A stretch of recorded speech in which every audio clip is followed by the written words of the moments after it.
Revenue department అన్న వాళ్ళ భార్య ఆ పిల్లలే వాళ్ళ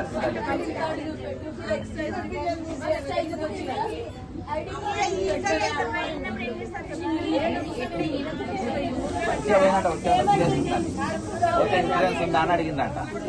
అడగగానే కథం అంతే. వస్తుంది అందరూ పెద్ద అచ్చా పైసలు డ్రా చేసుకునే దాకా చనిపోయినని చెప్పలే వాళ్ళ చెప్పలేదు. నాకు ఇన్సూరెన్స్ నుంచి ఫోన్ వచ్చింది అప్పుడే. గౌతమ్ మీరు ఎట్లా సతాయించిండ్రు అట్లనే ఇది అయిపోతుంది, నా తమ్ముడికి ఏదో ప్రాబ్లం అయిందని ఆయన తోటి మాట్లాడుతున్నాయి. ఐసీలో పిలుస్తుండ్రని చెప్పిండు. ఐసీలో పిలుస్తుండ్రని నేను పరిగెత్తే వరకు హార్ట్ బీటింగ్ ఆగిపోయిందని డిక్లరేషన్ ఇచ్చిండ్రు. 15 నిమిషాల ముందే డాక్టర్ నేను రేపు పొద్దుగల డైల్యూట్ అయ్యేటట్టు మెడిసిన్ ఇచ్చిన ఆగిపోతుందని చెప్పి 10 నిమిషాలలో సార్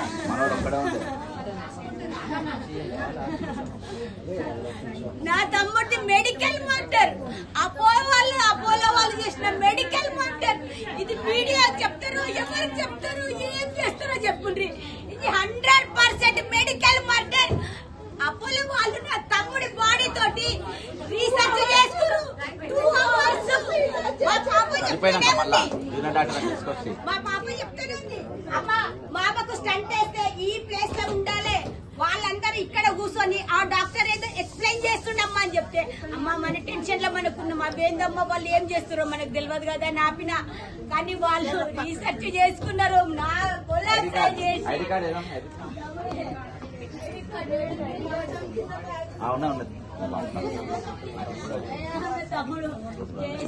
అయితేనే ఇక్కడికి వచ్చినాక అవుట్సోర్సింగ్ తెలిసినాకనే ఫోన్ చేసి ఇద్దరిది కాదు, 2 తమ్ముళ్ళు ఇలా ఇద్దరు వాట కూడా.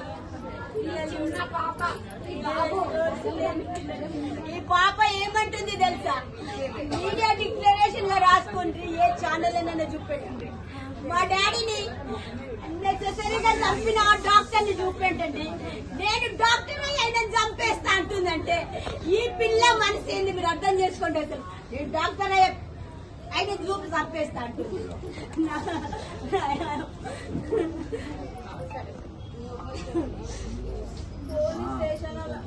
పోలీసు వాళ్ళందరూ గేమ్ ఆడింది, పోలీస్ డిపార్ట్మెంట్ మొత్తం గేమ్ అయిపోయి గేమ్ ఆడింది.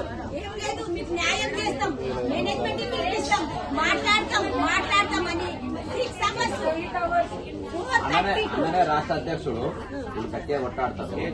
నాకు అవుట్సోర్సింగ్ అని తెలుసుట్లా అన్న ఫోన్ చేయగానే వచ్చాడు. ఎంతమంది వచ్చింది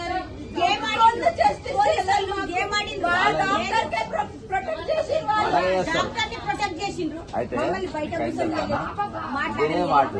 ఇదే పెడితే నన్ను అడ్మిట్ చేసి సేమ్ రిపోర్ట్ సీరియస్ అని చేయగానే బయటకు వస్తే ఖతం అని అన్నారు.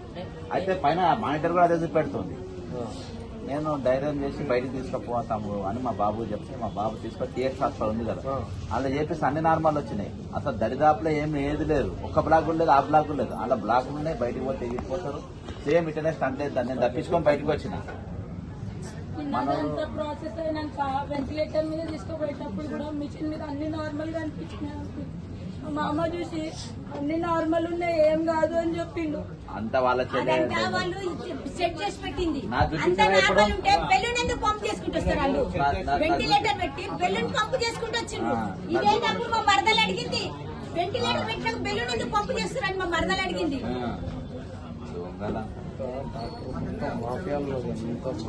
మెడికల్ మాఫియాకు ఒక ఫ్యామిలీ బలైపోతుందా సార్? ఒక ప్రాణం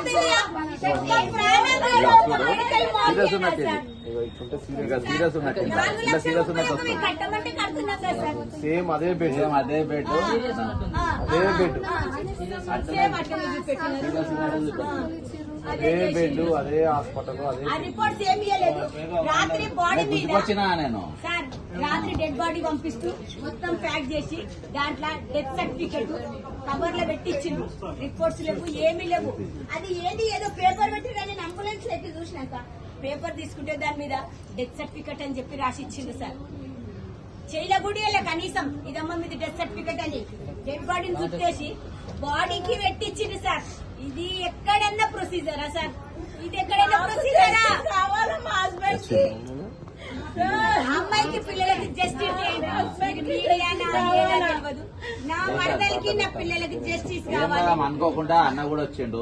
ఖచ్చితంగా పిల్లల కన్నా మనమైతే పోయినా తీసుకురాలేము కానీ వాళ్ళకి న్యాయం తట్టిగా మాత్రం మన పని అదేందా.